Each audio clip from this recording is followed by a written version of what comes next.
ರೈತ ಹೋರಾಟಕ್ಕೆ ರೈತ ಹೋರಾಟಕ್ಕೆ ಬಲವಂತದ ಭೂ ಸ್ವಾಧೀನವನ್ನು ಕೈ ಬಿಡಲೇಬೇಕು.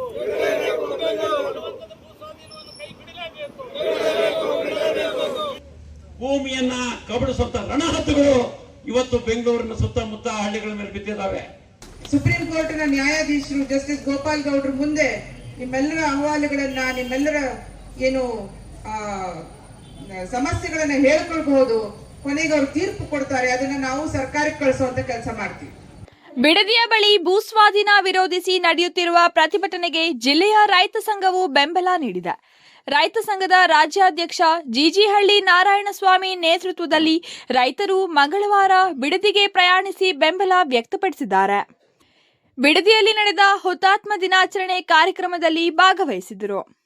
ರಾಜ್ಯದಲ್ಲಿ ರೈತರ ಜಮೀನನ್ನು ಬಲವಂತವಾಗಿ ಭೂಸ್ವಾಧೀನ ಮಾಡುತ್ತಿದ್ದಾರೆ, ಇದನ್ನು ಕೈಬಿಡಬೇಕೆಂದು ಒತ್ತಾಯಿಸಿದರು. ಗುಂಡೂರಾಯರು ಮುಖ್ಯಮಂತ್ರಿಯಾಗಿದ್ದಾಗ ನವಲಗುಂದ, ನರಗುಂದದಲ್ಲಿ ರೈತರ ಮೇಲೆ ಗುಂಡು ಹಾರಿಸಿದ್ರು. ಇದು ಸರ್ಕಾರದ ಪತನಕ್ಕೆ ಕಾರಣವಾಯಿತು. ಕೂಡಲೇ ಸರ್ಕಾರ ಭೂಸ್ವಾಧೀನ ಕೈಬಿಡಬೇಕು ಎಂದು ಜಿಜಿಹಳ್ಳಿ ನಾರಾಯಣಸ್ವಾಮಿ ಆಗ್ರಹಿಸಿದ್ದಾರೆ. ಬಿಡದಿ, ಸರ್ಜಾಪುರ ಸೇರಿದಂತೆ ರಾಜ್ಯಾದ್ಯಂತ ರೈತರ ಜಮೀನನ್ನು ಸರ್ಕಾರ ಭೂಸ್ವಾಧೀನ ಮಾಡಿಕೊಳ್ಳುತ್ತಿದೆ. ಬಿಡದಿಯಲ್ಲಿ ನರಗುಂದ ಮತ್ತು ನವಲಗುಂದದ ರೀತಿಯಲ್ಲಿ ನಡೆದ ಘಟನೆ ಮರುಕಳಿಸಬಾರದು. ಸರ್ಕಾರ ತಕ್ಷಣವೇ ಭೂಸ್ವಾಧೀನ ಕೈಬಿಡಬೇಕೆಂದು ಒತ್ತಾಯಿಸಿ ಚಿಕ್ಕಬಳ್ಳಾಪುರದಿಂದ ಅನೇಕ ರೈತರು ತೆರಳಿ ಪ್ರತಿಭಟನೆಯಲ್ಲಿ ಭಾಗವಹಿಸಿದ್ದಾರೆ. ಇವತ್ತು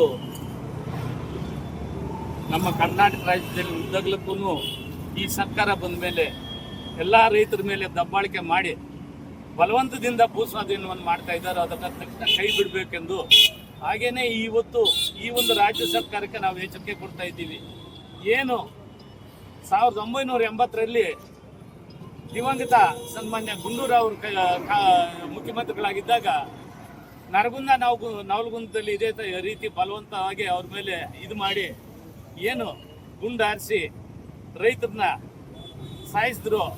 ಇವತ್ತು 46ನೇ ಹುತಾತ್ಮ ದಿನಾಚರಣೆಯನ್ನು ನಾವು ಇವತ್ತು ಬಿಡದಿಯ ವೇದಿಕೆಯಲ್ಲೇ ಹುತಾತ್ಮನ ದಿನಾಚರಣೆಯನ್ನು ಹಮ್ಮಿಕೊಂಡಿದ್ದು, ಇವತ್ತು ಸರ್ಕಾರಕ್ಕೆ ಇದನ್ನು ಮತ್ತೊಂದು ಬಾರಿ ಈ ತರ ಬಿಡದಿನಲ್ಲಿ ಈ ತರ ರೈತರ ಮೇಲೆ ನೀವು ಇದು ಮಾಡ್ತಾ ಇರೋದು ಸರಿ ಇಲ್ಲ. ನಿಮಗೆ ಎಚ್ಚರಿಕೆ ಕೊಡ್ತಾ ಇದ್ದೀವಿ. ಆ ದಿನಗಳನ್ನು ಮೆಲುಕಾಕಿ ನಿಮ್ಮ ಸರ್ಕಾರ ಯಾವ ತರ ಆಯ್ತೋ, ನಿಮ್ಮ ಸರ್ಕಾರಕ್ಕೆ ಜನರು ಮತದಾರರು ಯಾವ ತರ ಉತ್ತರ ಕೊಟ್ಟರು ಅದನ್ನ ನೀವು ನೆನಪಿಸ್ಕೊಂಡು ತಕ್ಷಣ ಇದನ್ನು ಕೈ ಬಿಡದೆ ಇದ್ರೆ ಮುಂದೊಂದು ದಿನ ನರಗುಂದ ನವಲಗುಂದಲ್ಲಿ ಆಗುವಂತ ಪರಿಸ್ಥಿತಿ ಇಲ್ಲೂ ಆಗ್ಬೋದು ಅನ್ನೋ ಮಟ್ಟಕ್ಕೆ ತಂದಿದ್ದೀರಿ. ತಕ್ಷಣ ನೀವು ಎಚ್ಚೆತ್ಕೊಂಡು ಇದನ್ನು ಕೈ ಬಿಡಬೇಕು. ಅದು ಎಲ್ಲೇ ಇರಲಿ, ಕರ್ನಾಟಕ ರಾಜ್ಯದಲ್ಲಿ ಬಿಡದಿ ಇರ್ಬೋದು, ಆನೇಕಲ್ ಇರ್ಬೋದು, ಇದ್ಯಾವುದು ನಮ್ಮ ಚನ್ನರಾಯಪಟ್ಟಣ 1536ನೇ ದಿನಕ್ಕೆ ಇವತ್ತು ಕಾಲಿಟ್ಟಿದೆ. ನೀವು ಅಲ್ಲಿ ಮಾನ್ಯ ಮುಖ್ಯಮಂತ್ರಿಗಳು, ಮಾಜಿ ಮುಖ್ಯಮಂತ್ರಿಗಳಾದಂಥ ಸಿದ್ದರಾಮಯ್ಯನವರು ಕೈ ಬಿಟ್ಟಿದ್ರು, ರದ್ದು ಮಾಡಿದ್ರು. ಅದನ್ನು ಮತ್ತೆ ಇನ್ನ ಒಂದು 4 ತಿಂಗಳು ನೀವು ವಿಸ್ತರಣೆ ಮಾಡಿದ್ದೀರಿ. ಏನು ಯಾರಾದ್ರೂ ಕೊಡೋದಿದ್ರೆ ಕೊಡಿ, ಯಾರು ಕೊಡಲ್ಲ. 1 ಇಂಚಿನ ಭೂಮಿನ ಅಲ್ಲೂ ಕೊಡಲ್ಲ. ಇನ್ನೊಂದು ಅಡ್ಯಾಳ ಮತ್ತೆ ಗೋಗ್ರ ಬಚ್ಚಳ್ಳಿ ಇಂತ ಏನು ಕೊಡ್ತೀವಿ ಅಂತ ಇದ್ರು, ಅದನ್ನೇ ನೀವು ಇವಾಗ ಅದನ್ನ ಒಂದು ಸುದ್ದಿ ಮಾಡ್ತಾ ಇದ್ದೀರಿ. 126 ಎಕರೆ 1777 ಎಕರೆ ನೀವು ಇದು ಮಾಡಿದ್ರಿ. ಅದರಲ್ಲಿ ಎಲ್ಲ ಇದಾಗಿ ಇವಾಗ 126 ಎಕರೆ ಅವ್ರು ಕೊಡೋದಿದ್ರೆ ತಗೊಳ್ಳಿ. ಆ ನಮ್ಮ ಒಂದು ಸೋದರಿಗೂ ನಾನು ಕೈ ಮುಗಿದು ಇಲ್ಲಿ ಪ್ರಾರ್ಥನೆ ಮಾಡ್ತಾ ಇದ್ದೀನಿ. ಮುಂದೊಂದು ದಿನ ಮಕ್ಕಳಿಗಾಗಿ ನೀವು ಏನೂ ಸಂಪಾದನೆ ಮಾಡೋಕ್ಕಾಗಲ್ಲ.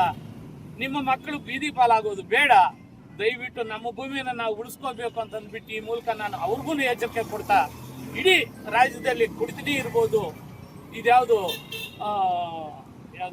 ನಮ್ಮ ಬಿಡದಿ ಇರ್ಬೋದು, ಆನೇಕಲ್ ಇರ್ಬೋದು, ದೊಡ್ಡಬಳ್ಳಾಪುರದ ಹತ್ರ ಬೆಳವಂಗ್ಲ ಇರ್ಬೋದು, KGF ಇರ್ಬೋದು, ರಾಜ್ಯದ ಉದ್ದಗಲಕ್ಕೂ ಎಲ್ಲೇ ಇದ್ರೂ ಇದನ್ನ ತಕ್ಷಣ ನೀವು ಕೈ ಬಿಟ್ಟು ರೈತನ ಆಕ್ಷೇಪಿಸುವಂತ ಕೆಲಸ ಮಾಡಬೇಡಿ.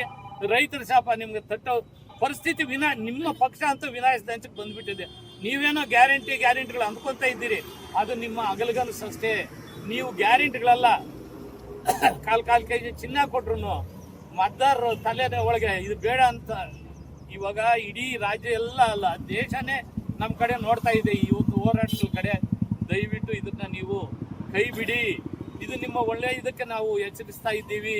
ಮುಂದೊಂದು ದಿನ ನವಲಗುಂದಲ್ಲಿ ಆಗುವಂತ ಇದು ಪರಿಸ್ಥಿತಿ ಇಲ್ಲಿ ಬಿಡದಿನಲ್ಲಿ ಆಗೋದು ಬೇಡ ಅಂತ ಈ ಮೂಲಕ ತಿಳಿಸ್ತಾ ಈ ವೇಳೆ ರಾಜ್ಯಾಧ್ಯಕ್ಷರು ಜಿಜಿಹಳ್ಳಿ ಬಿ ನಾರಾಯಣಸ್ವಾಮಿ, ರೈತ ಮುಖಂಡರು ಬೈರೆಡ್ಡಿ, ಮುನಿವೆಂಕಟರೆಡ್ಡಿ, ರಮೇಶ್, ಮಂಜು, ವೆಂಕಿ, ಶ್ರೀನಿವಾಸ, ಮುನಿರಾಜು, ಪ್ರಕಾಶ್, ಮುನಿಕೃಷ್ಣಪ್ಪ, ರಾಮಕೃಷ್ಣಪ್ಪ, ಕಲ್ಯಾಣ್ ಕುಮಾರ್, ಹಲವಾರು ರೈತ ಮುಖಂಡರು ಹಾಜರಿದ್ದರು. Jangalahalli Ashwath, power news 1, Chikkaballapur.